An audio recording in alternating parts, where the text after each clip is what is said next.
is going to be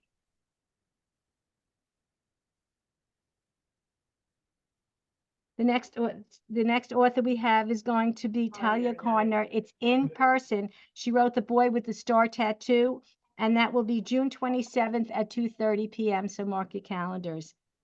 And I just have to put a little pitch in for the Friends of the Glen Cove Public Library. If you feel like joining the Glen Cove Public Library Friends, you can join through our website at the www.gcpl.org. Your support helps to make these events possible, and we truly appreciate your contribution to the community. Thank you in advance for your generosity. So Kristin Hannah is an award-winning and best-selling author of more than 20 novels, including the international bestseller, The Nightingale and The Great Alone. The Woman is the #1 New York Times bestseller. Kristin is a lawyer turned writer and is the mother of 1 son. She and her husband live in the Pacific Northwest near Seattle.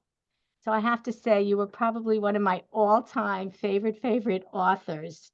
When I read one of your books, I love them, and I read another one and I say, oh my God, this is even better than the other one. I don't know how you do it. And thank you for joining us today. So The Woman is such a special story. It's a topic that has not been written much about. It's a fictionalized version of the brave women who served as nurses during the Vietnam War. It details the divided world and their struggles when they returned home. So if you have any questions, you can put them in the chat. We'll try to get them all at the end. And if we can, we'll unmute you and you can ask yourself. So Kristin, you were an attorney before you became a writer. How did you make the leap from becoming a lawyer to a book writer? And what did you always want to be an author? And what inspired you to do this?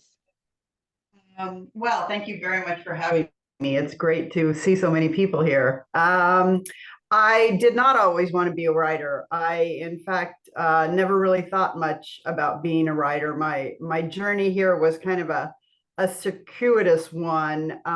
It started when I was in my 3rd year of law school. I think I was 25 years old.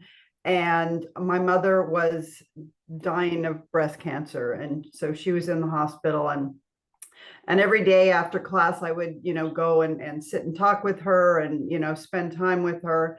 And at some point, we were having a conversation about law school and how frustrated I was with it. And she said, don't even worry about it. You're going to be a writer anyway. And it was such a strange and surreal moment, because other than being a huge reader, I had never expressed any interest in writing at all. And somehow that turned into my mom and I deciding that we would write a book together. And she was a big historical romance reader. And so that sort of is what we decided to do. We came up with this plot and just started researching this novel. I don't know how to turn up the volume if people are asking for that. I don't know. I hope I can be heard. Okay. Anyway, so I did all this research, but it really wasn't until a couple of years later, after she had passed away, that I was married now and pregnant with my son. And I had a difficult pregnancy, went into labor at 14 weeks. And so I was, in bed for the rest of my pregnancy. And that's when I really thought, well, gosh, I'll try writing this book. How hard can it be? There was nothing else really, to do. And that was really the beginning. And ultimately, I think it was a combination of my mom's belief in me and the realization that I wanted to be a stay-at-home mom. And as much as I wanted to be home and, be there for my son all the time, I also had this sort of creative need to do something. And that was the beginning. I thought I will try writing. And if I haven't become what I consider to be a writer by the time my son starts 1st grade, then I would go back to the law. You never went back. Never went back. I sold my first book when my son was 2. Oh boy. So your dedication in The Woman was very compelling. I'll read the first sentence, but then if you could explain it a little and you can expand on that and why you chose Vietnam as a topic. You wrote, this novel is dedicated to the courageous women who served in Vietnam. I was wondering, these women, most of them nurses and many of them raised on proudly told family stories of World War II heroism, heeded their country's call to arms and went to war. Do you want me to finish reading it, or do you want to explain why, can you talk about this? Can you expand on this a little? I mean, I had actually, I've wanted to write this book for probably 20 years. I first pitched it to an editor in 1997. And my then editor, who had been at Berkeley in 1968 and had lived through the tumultuous Vietnam era in a way that I hadn't, just said to me, the country doesn't want to hear about this. The country doesn't want to read about Vietnam. And I don't think you're old enough yet to understand it or to write about it. So think about it and come back when you're ready, is basically what she said. And so I continued to want to write this book for years, and every so often I would think to myself, okay, is the country ready for this? Am I ready for this? And I kept deciding not to do it. And then I guess probably in about 2010, I guess, I was researching a book called Winter Garden, which is the book that led into The Nightingale, which would come a few years later. And that was this confluence of me turning 50, I think, being an empty nester, and realizing that I wanted to write about women's lost stories, about this idea that we women had been kind of, disregarded too often throughout history. And I wanted to go in search of those stories, both for myself and for my readers. And that's, when I started this new tack. And then it was in March of 2020, when we were on lockdown here in Seattle, Washington, where I live, we were on lockdown with the pandemic. And of course, I was seeing on the news, the divisiveness in the country again. And it felt very much like the Vietnam era to me. And then on top of that, I was watching our nurses and doctors, who were really on the front line of this pandemic, sacrificing so much for all of us. And that was really the moment when I said, okay, this is the moment for Vietnam. I know the story now. It's about the women who went. And that began, the research and the writing of this novel.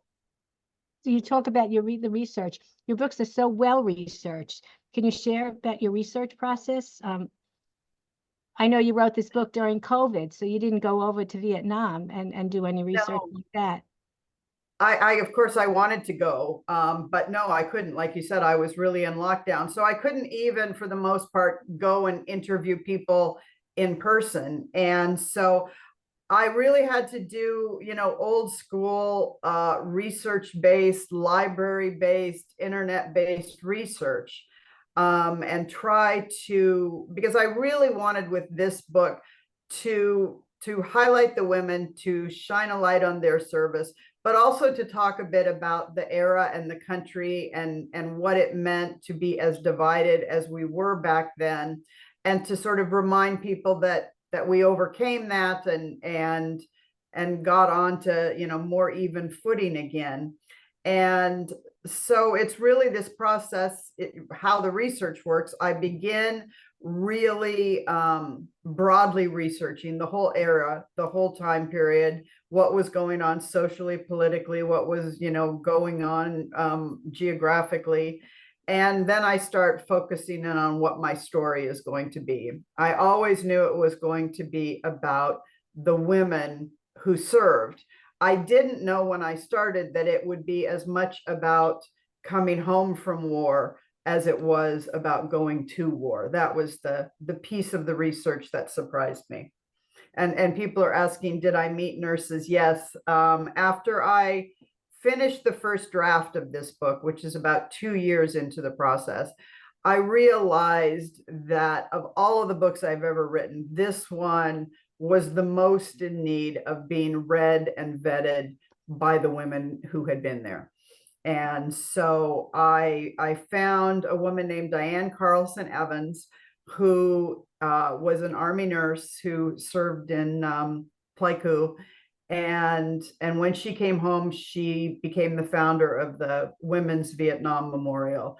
And so really meeting her and speaking to her, and she moved me on to other, some OR nurses, some Red Cross workers, helicopter pilots. And she was really a lifesaver in terms of getting this book right, because it was so important to me on behalf of sort of all of the Vietnam vets, all vets period, to revisit this era and hopefully start a conversation that highlights their service with some gratitude, and it's really been great in that way. How do you strike a balance between fact and fiction? It's historical fiction. So how do you?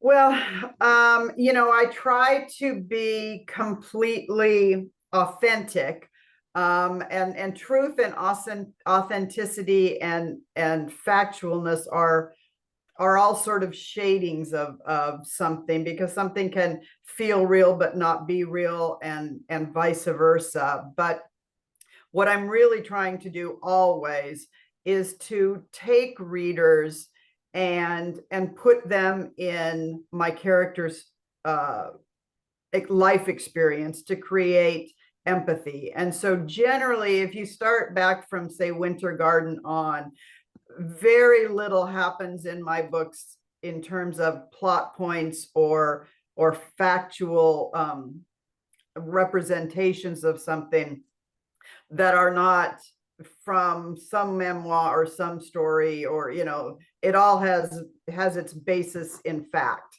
And then my job is to make it feel real and to make you feel that you have sort of seen this experience from the inside.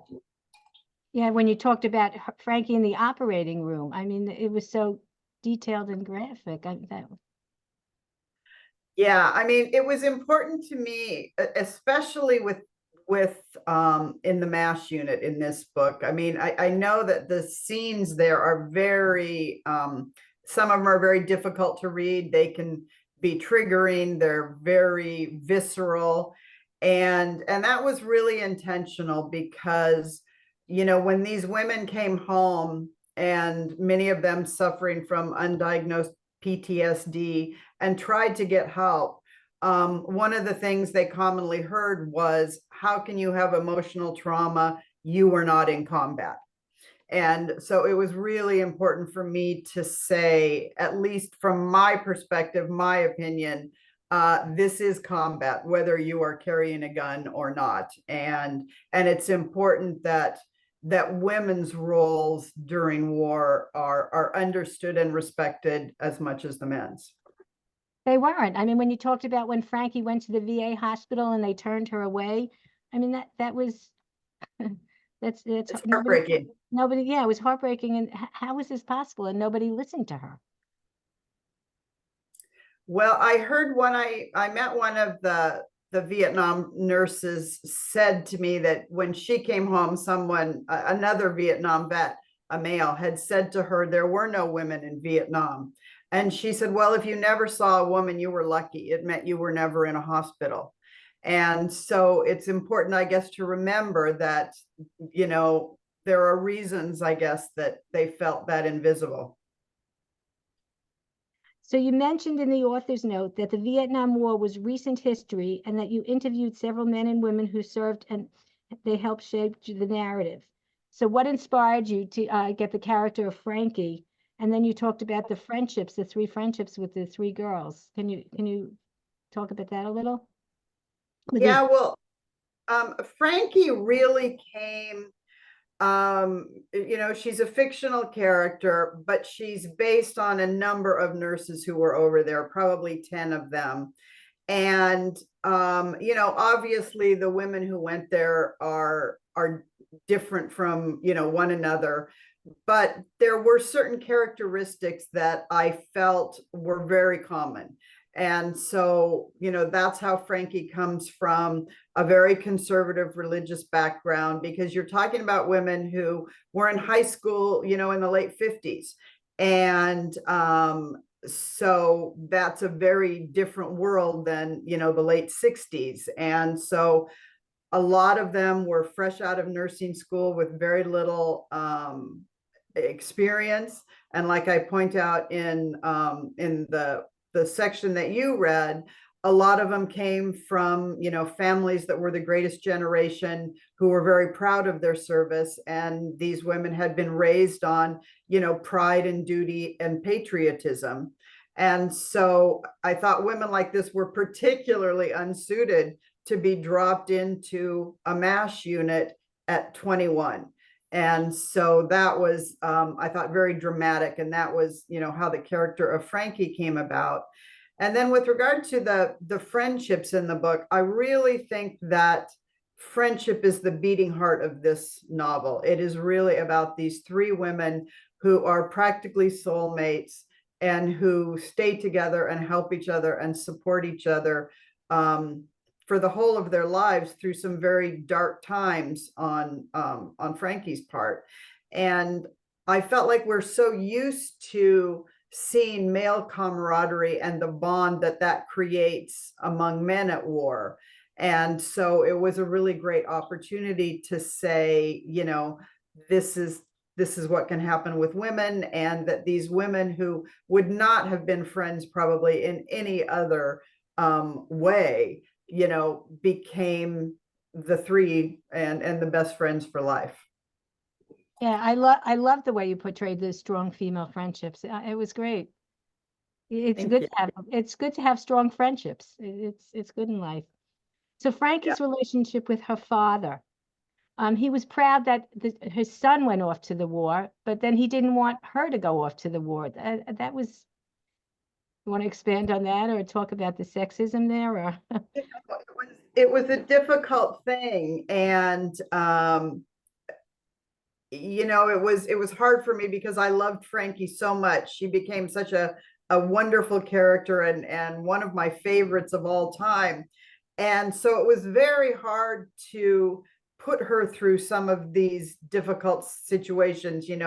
She came home to a country that showed no gratitude and, in fact, disparaged her service and her fellow veterans' service, to a family that was not proud of her service, and then had to deal with undiagnosed PTSD with no one to help her and no one to even admit that she should have it, and the shame that came from her inability to deal with this herself and just be the kind of person that she wanted to be. But I felt that if I didn't touch on these topics, the country not welcoming them home, their families sometimes being ashamed of their service, and their struggles with PTSD in the latter years, it felt like it wouldn't have been an honest representation of the men and women who served in Vietnam. And I've been hearing so much from veterans, male and female, who are writing to say thank you because of the conversation that this book is starting. My daughter asked me about Vietnam for the first time, and I told her, or I'm writing a memoir about my time there because I want people to know what happened. And as the book points out, I think one of the central tenets of the book is that remembrance matters about things like this. And so I think anytime we can start a dialogue and have people talking about this really difficult time and difficult situation, I think it makes all of us better and stronger. Yeah, it's so sad to read about it too. When you talked about PTSD, when she heard the firecrackers, how she ran to the floor to cover. I mean, and it's terrible. So Do people tell you this? Like, how do you get this information that you know, how did you, the fact versus fiction, how did you find all that out? Well, again, it's research, and there has been a lot written about PTS and the increasing understanding of it and what it means and how it manifests and how to help people. And so it's really just, it's what I do. I take the research, I read it, and then I try to sort of put it through this mill of my own life experience, my own beliefs, and what the plot, requires to try to make it as real as possible. Because of course, there's a lot of different ways that it can manifest. We're talking about Frankie. She always read men wrong. She. Yeah. So why did you make her get stuck in so many toxic men relationships? Well, I think, the problem was, in my opinion, Frankie goes to war, a virgin who has never had a relationship. And one of the sentences from the book that comes directly from my research was a nurse, saying to me, one of the first things they learned in Vietnam was be careful of the men, they lie and they die. And so I thought that was so powerful. And this idea that they were all so young and so inexperienced. And then I think when Frankie came home, I mean, she really tried, like with Jamie, and when with her feelings for Jamie, she was very clear on who she was and who she wanted to be and who she didn't want to be, and very strong in the morality that had sort of infused her and been taught to her from childhood. But as the war goes on and as she is broken down, and as I think the morality of the country begins to break down with this realization that, they were at war for a country that was lying to them. And so I think she just never really had a straightforward, healthy relationship.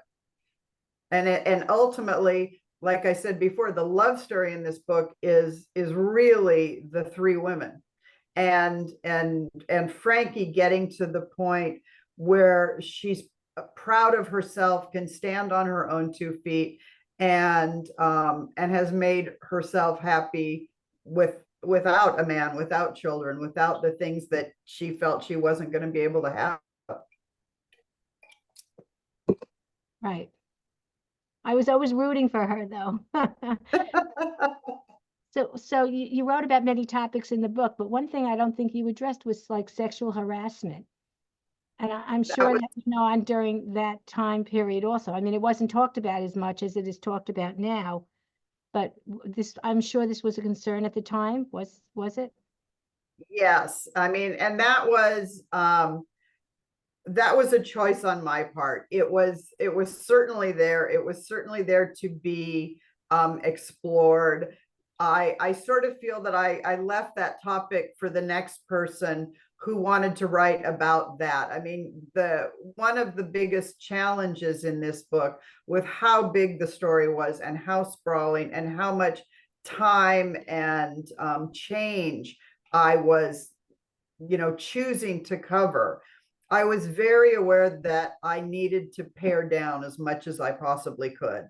And so that is one of the things that I thought, okay, that's out there, but I'm not going to delve into that part of it, because it just felt like too much with everything else that was already going on. But obviously it was something that the women had to deal with. So the Last Best Place Ranch was that based on a real rehab center? Nope, I just made that up. It seemed like a place that should exist. Yes. So can you talk about the cover, the title? It's good. Is this the original title? Is this the original cover? How do you come up with all that? That is that's a really difficult process. No, this was not the first title. It wasn't even the 15th title. What happened is I had a title. I can't now remember what it was, and there was, for some reason, it was decided that it didn't work. And so then it was this quest to find the new title. And, we kept pitching back and forth and trying to figure out what it would be. And nothing felt right. Nothing quite, set with me. And then I pitched the women, and literally nobody liked it. I mean, it was, the comment from everybody was, well, what women? Why do we care? What is this? That's just it's generic. It doesn't say anything. And as we kept looking, I kept repitching the women. I think it's about, because this book is about the women. And finally, my brilliant editor at St. Martin sent me a text, and she said, I woke up in the middle of the night and I figured it out. And she sent me that tagline that's on the cover. It's something like the missing, the brave, the forgotten, ... the women. And that's when we knew, okay, this is it. And then, I just said, but if you're going to have a title like the women, it has to show us war. It has to show us Vietnam. It has to, in some way, let us know what's going on. And since, the helicopter is really sort of one of the iconic images of Vietnam, it made for a perfect cover, in my opinion. And we went through a lot of them. So, there are over 1,000 holes in the National Library System on your book. Were you surprised that this book is so popular? I mean, I know all your books are popular, but. Well, this is a whole new level of popular. So, the thing is, I'm not surprised in the sense that I felt that this was a really important topic. I felt it was time, the Vietnam vets are aging, and so I thought it was really, really important. Did I see this level of success? No. I don't think you ever do, but I'm incredibly grateful that it's being read so broadly. I mean, book clubs and libraries, I mean, everything, a whole groups of people are embracing it. And I really think it is, as much or more about this conversation and this topic, and the fact that Vietnam and the vets have been forgotten for so long. So politically speaking, that the Vietnam vets were forgotten, but politically speaking, the opposition to the involvement in the Vietnam War was, people were protesting on campuses, and it became a big social movement. Do you see any comparisons today with politically what's going on, or how do you view that? And if Tom Hayden was around today, what would he do today versus what happened back then? Well, it was one of the things about this time period, and it's always really frightening in the modern world, in this political era, to take on politics of any kind, because everything is so fraught, and we're so divided. But in doing the research, it was very clear to me that, yes, the Vietnam vets, were treated very badly. And I really wanted to talk about that. And I wanted to talk about the experience of being sort of a forgotten vet, and to come home and to be even more forgotten. But it was also true that the protests were also a political act, and they did hasten the end of the war. And so I really, that's why Frankie comes home ultimately, and she finds herself becoming involved in the protests with her fellow veterans, because they understood by this time that, that this war needed to be stopped, and young men were dying for no reason, and protest for the right reasons in the right way with the right scenario can be a powerful political machine as well. Right. Right. I think that war was more, they were protesting more to stop people from going over there. And today, Right. I think it's very different today, but, you know, I'm not going to get into that. So, I heard this book is being made into a movie. That's what I hear. I'm very excited. I've got a great team that's working on it. You know, Hollywood is a wild and crazy sort of other world. I mean, you know, The Nightingale has been in development for 15 years or something. So you never know. But I'm really happy with the team that we have working on it at Warner Brothers. Do you participate in the screenplays? Do you have any say in the movie, or they just take your book? Well, you know, every experience I've had is a little bit different. Some, you know, some want me, some don't. Some I don't want to be a part of, some I do want to be a part of. So I think it really just depends on who the ultimate creative team is. And so far, Warner Brothers is really including me. I have a couple of great producers on this who have been really inclusive and who also agree that it's important, because one of the problems I have had, you know, quite frankly, is that I'm writing these big historical novels about women, and generally historical films are expensive to make, and studios are a little reluctant to make big, expensive historical films about women. And so I'm hoping that that this Vietnam era kind of changes that paradigm.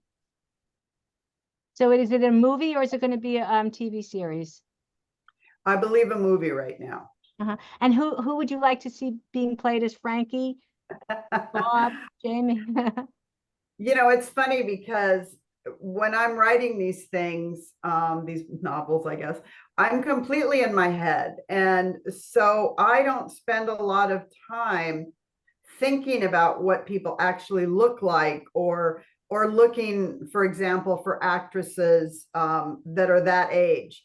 I mean, I keep thinking for the women, I mean, you know, they're 21, 22, 23 years old. And so I guess I'm just prepared to let, you know, let Warner Brothers find the actress who wants to do this so much. And yes, maybe Barbie will change the way studios fund films about women. Wouldn't that be nice? Yes. So which of all your books that you've written, do you have a favorite? The Women is my favorite. Is your It favorite? really is. Just because of all the things we've been talking about, and how it's really for the first time really sort of connected me with people, as opposed to, you know, writing a book club book. This is the kind of book where I'm getting responses from people that, you know, having these conversations are changing their lives. And it's pretty hard not to love being a part of that. Right. Now I got to figure out how to follow it, of course. So who knows? So what are you working on next? What is your next book? I've been off for about a year, actually, just trying to you know, do the stuff that's involved with this one and taking a breather. It was a challenging book to write emotionally, and so I've been kind of relaxing a bit, and just kind of started dipping my toe into the book that'll probably come out in, I don't know, 2026 or something. 27, something like that. So I'm too early to talk about it, but at least I'm back writing. Do you have a topic you're thinking about, or Not yet. not yet? Wish me luck. I'm sure you will do great. And we I all look hope so. forward to getting the next book. Thank you. Me too. I guess we could go to the chat, because I think there's a lot of questions in there, and I don't want to keep you so long, but let me see. What was your first book? Somebody My wrote. first published book? I guess so. My first published book was a historical romance called A Handful of Heaven, set in Yukon, the Yukon Gold Rush. This was not the book I started with my mother. That was not the book. No, no. I worked on that one for a couple of years and realized it was a really bad idea, and then had to come up with a better idea. It took 3 years to write The Women. It took you 3 years to write this. The Women. Yeah. Yeah. And, you know, for the first, like, gosh, I guess the first 4 books, I wrote during nap time. You know, I was a stay-at-home mom. And so I was still, you know, driving carpool and planning all the school parties and the, you know, all of that. And I did a lot of work in the classroom. And so I really learned early on to be a very disciplined writer and to look at it very much as a job. And that has held me in good stead in the years that followed. So do you use an outline, or do you know do you have a beginning? Do you have your ending before you even start writing, or how do you do this? You know, the hardest part of this whole process for me, besides the title, is choosing what I'm going to write. It takes me a long time to find that kind of the magic. And I don't begin a book unless I can see the beginning, the middle, and the end. I do an outline. I tend not to follow it for very long, mostly because as my characters evolve and unfold, I see paths for them that I didn't see in the beginning. And so my books change a lot. I throw a lot of pages away. Do you write, or you type on a computer, or how do you I write longhand on yellow legal pads. do you? I do. I mean, I edit on hard copy, so it all goes into the computer and I edit that way. But I have found just personally that I like writing longhand better because I don't have that pretty little delete key. And so I don't erase as much. I just kind of go forward, and that tends to work for me better than trying to like perfect everything as I go. Wow. And then you type it all, and then you actually sit and type it, or you have someone who types for you? I have someone now. I did for years, of course, but now I have someone who types it in for me. Wow. That's something. She's kind of actually my first reader because I will get little texts along the way that, you know, I can't believe you did this, or you've used that name 4 times already, and, you know, whatever. She'll give me her thoughts along the way. It's really fun. So how many readers do you have? How many people actually read the book before it's published?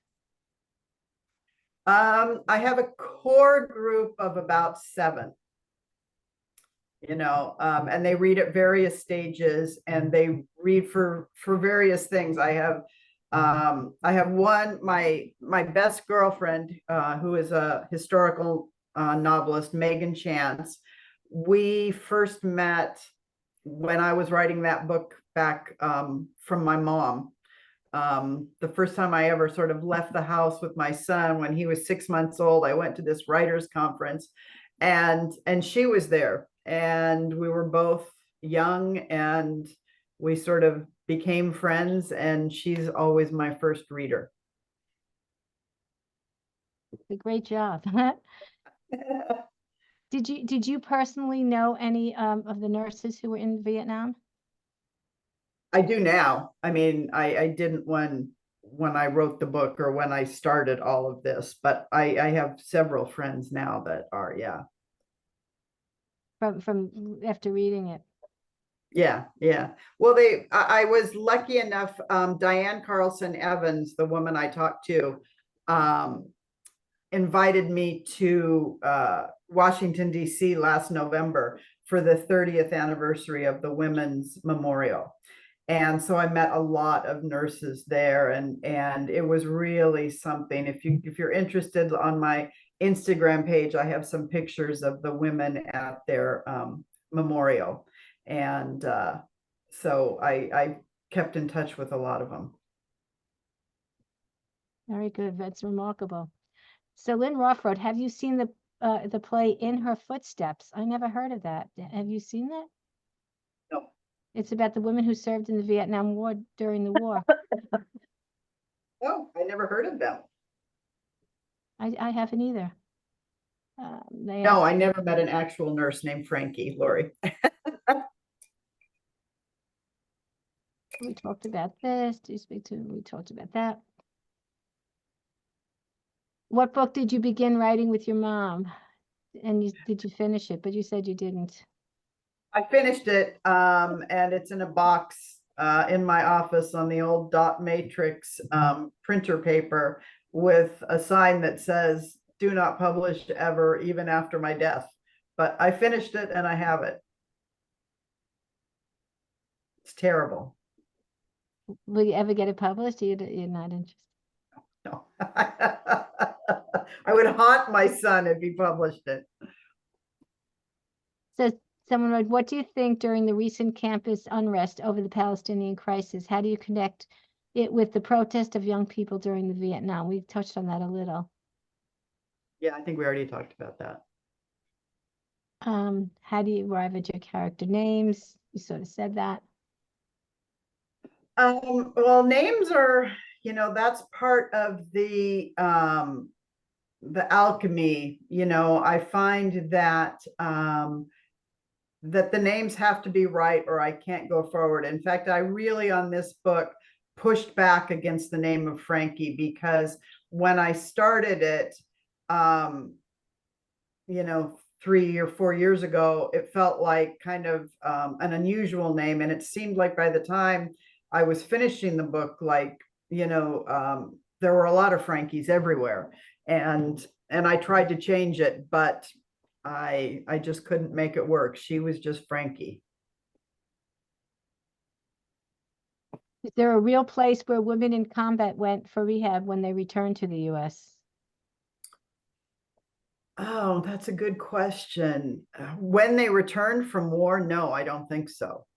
I don't think there were any services set up for them. And in fact, that's one thing that a couple of people have mentioned, that I wrote Homefront a few years ago about a female Black Hawk pilot who deployed. And then I've done a couple of other sort of little Vietnam vet pieces throughout the years. And it's really just my way of continually saying that if we are going to ask people to put themselves in harm's way for us and our safety, and ask so much of them and their families, that we really need to care for them fully when they come home. So somebody wrote, will you write a book that takes place during COVID? Never say never. I certainly don't want to do it right now. Someone asked, is it possible to get a copy of this recording? It'll be on our webpage, on the Glen Cove Library's website, if you want to listen to it again. Oh, someone answered that.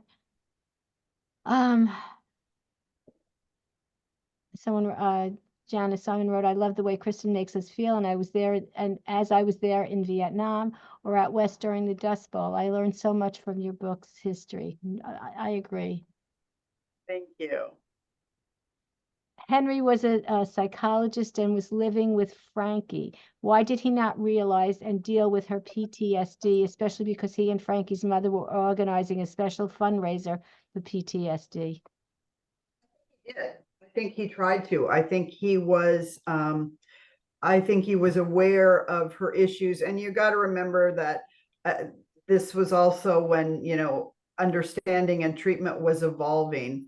I think he was more alcohol and drug rehab than PTSD, but I can't remember actually. So, but I felt like, I mean, he was there when she hit the ground during the firecrackers. And I think he knew exactly what was going on. But, you know, he couldn't get her to speak about it. Did you take creative writing courses as a student, even though you became a lawyer? Did you?